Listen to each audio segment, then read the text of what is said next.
everyone. It's us Hi, again. it is us again, and it's lovely to be with you. Yeah. So I'm just going to do a little recap of what we've been thinking about. Last week, Andy Jukes talked about the beginning of Joseph's life in Egypt when he went into slavery at Potiphar's house. We heard about how God blessed him, and but Potiphar's wife accused him of something that he didn't do. And of course, Potiphar believed his wife, and Joseph ended up in prison. So I'm just going to read you now from Genesis chapter 39 and verse 21. And this is Joseph in prison. But while Joseph was there in the prison, the Lord was with him. He showed him kindness and granted him favor in the eyes of the prison warden, so that the warden put Joseph in charge of all those held in the prison, and he was made responsible for all that was done there. So exactly like in Potiphar's house, he was put in charge of all the household. When he was in prison, the prison warden put him in charge of the whole prison. And now we get on to this week's chapter, which is chapter 40 and this part of the story. Carol did the recap because it starts, chapter 40, verse 1, sometime later. So Joseph's been in prison sometime later. Hang on, God's blessing him, but he's still in prison. Sometime later, the king of Egypt's wine steward and his chief baker offended the king. He was angry with the two officials who put them in prison in the house of the captain of the guard, in the same place where Joseph was being kept. They spent a long time in prison, and the captain assigned Joseph as their servant. Again, here's this phrase, a long time in prison. We don't know how long that was. You don't know. It's Joseph. Mm. He found favour in the eyes of God. God's blessed him while he's in Potiphar's house.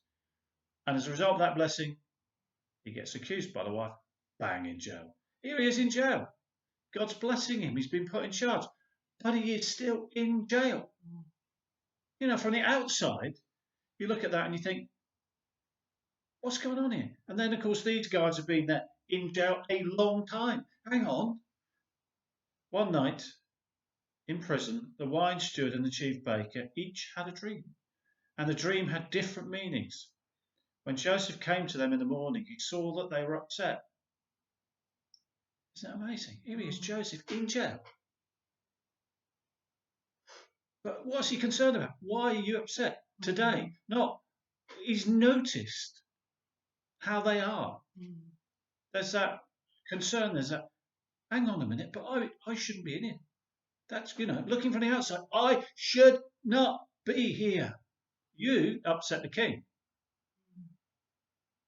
That's why you're here, you upset the king. In trouble, mate.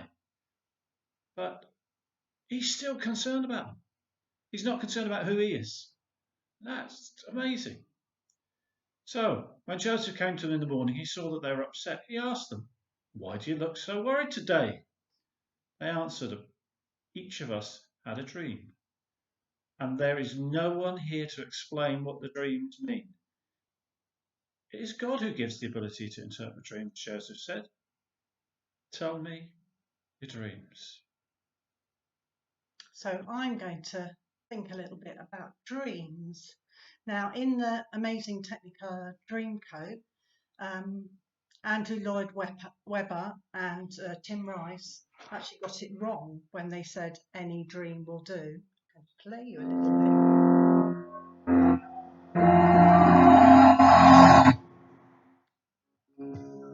I close my eyes, drew back the curtain to see for certain.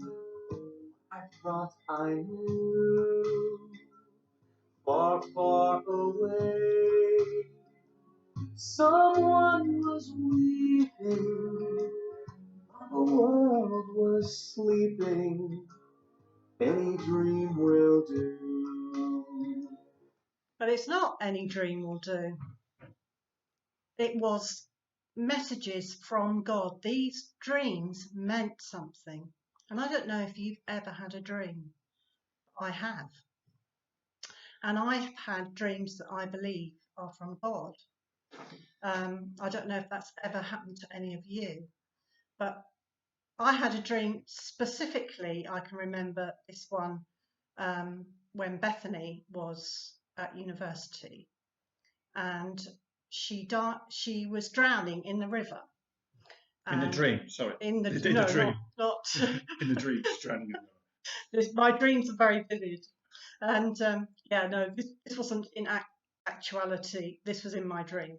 She was drowning in the river, and Andy was standing on the side of the river, and he dived in and saved her. And I thought, you can. And I thought, wow, this is a really interesting dream. So I phoned her the next day, and she said, "Oh, Mum, you've had a premonition. I drank so much last night, alcohol, that I can't remember how I got home." And I said, "Well, I believe that in my dream, because Andy saved you, okay, we weren't there physically as parents, but you got home safely because your Heavenly Father was looking after you." And that was really encouraging to her and encouraging to us, because she's so far away at university, and yet, even though she'd done something wrong, she never did it again, she also learned from that situation that God was looking after her. So you've got a bit more to say on that. I've looked at this, and this idea of going on a roller coaster. From the outside, people looking at Joseph's life from the outside, high point. Oh, the dream coat.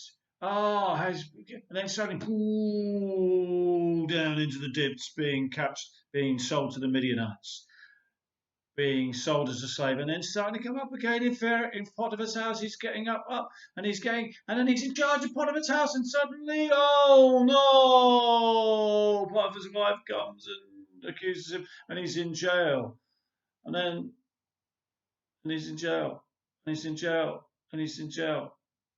But as you all know, there's another roller coaster high moment coming, So from the outside, it looks like a roller coaster. Yet at key moments in Joseph's life, when Potiphar's wife was after him, he said, "No, I can't sin against God." And here, these two guys said, "Well, nobody can tell us our dreams." He said, "You're right there. No one can tell you your dreams, but God can. And I believe God can use me to tell you your dreams." That relationship. There's this, instead of this roller coaster, I believe that somehow, and I don't know how, somehow Joseph kept a relationship inwardly with God that was that rock that kept him through these periods of massive roller coaster experience externally. I hope that we've kind of come at it from different points today. I was just focused on time. How can he wait? In prison, locked away, not my fault. That's a man thing. And then, of course, there's the female side of it. The dreams. And the other dream I very recently had is about Joel as a little boy, lost, and I'm searching for him everywhere. And actually, spiritually, he's a bit lost at the moment.